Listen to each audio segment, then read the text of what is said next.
اعوذ باللہ من الشیطان الرجیم،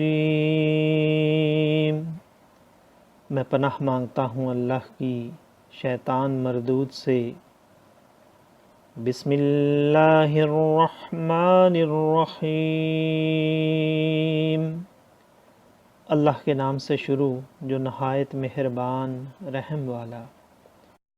یا ایہا الذین آمنوا اتقوا اللہ وابتغوا الیہ الوسیلۃ وجاہدوا فی سبیلہ لعلکم تفلحون۔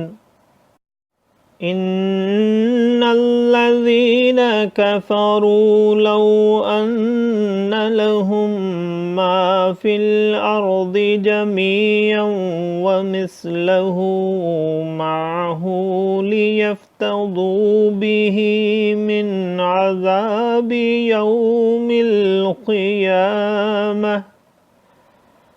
عذاب يوم القيامة ما تقبل منهم ولهم عذاب أليم۔ يريدون أن يخرجوا من النار وما هم بخارجين منها وَلَهُمْ عَذَابٌ مُقِيمٌ۔ وَالسَّارِقُ وَالسَّارِقَةُ فَاقْطَعُوا أَيْدِيَهُمَا جَزَاءً بِمَا كَسَبَا نَكَالًا مِّنَ اللَّهِ واللہ عزیز حکیم۔ فمن تاب من بعد ظلمه وأصلح فإن اللہ يتوب علیہ ان اللہ غفور رحیم۔ ألم تعلم أن الله له ملك السماوات والأرض يعذب من يشاء ويغفر لمن يشاء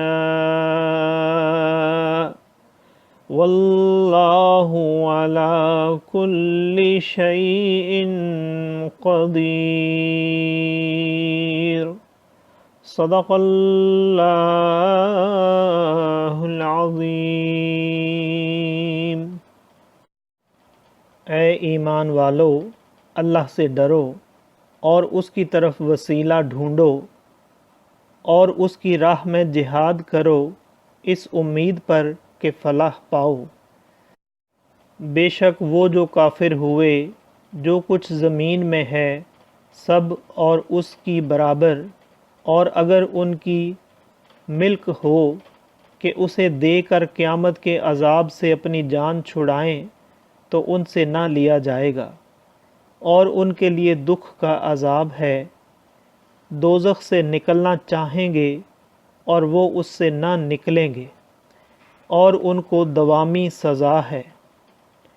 اور جو مرد یا عورت چور ہو تو ان کا ہاتھ کاٹو، ان کے کیے کا بدلہ اللہ کی طرف سے سزا، اور اللہ غالب حکمت والا ہے۔ تو جو اپنے ظلم کے بعد توبہ کرے اور سنور جائے تو اللہ اپنی مہر سے اس پر رجوع فرمائے گا، بے شک اللہ بخشنے والا مہربان ہے۔ کیا تجھے معلوم نہیں کہ اللہ کے لیے ہے آسمانوں اور زمین کی بادشاہی، سزا دیتا ہے جسے چاہے اور بخشتا ہے جسے چاہے، اور اللہ سب کچھ کر سکتا ہے۔ صدق اللہ العظیم۔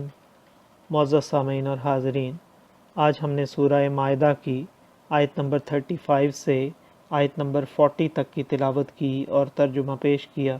اللہ تعالیٰ قبول و منظور فرمائے۔ اللہ تعالیٰ میں قرآن پاک کو پڑھنے، سننے، سمجھنے اور اس کے احکامات اور تعلیمات پر عمل کی توفیق عطا فرمائے۔ دوران تلاوت اور ترجمہ اگر کوئی غلطی رہ گئی ہو تو اللہ تعالیٰ میں معاف فرمائے۔ آمین۔ جزاک اللہ۔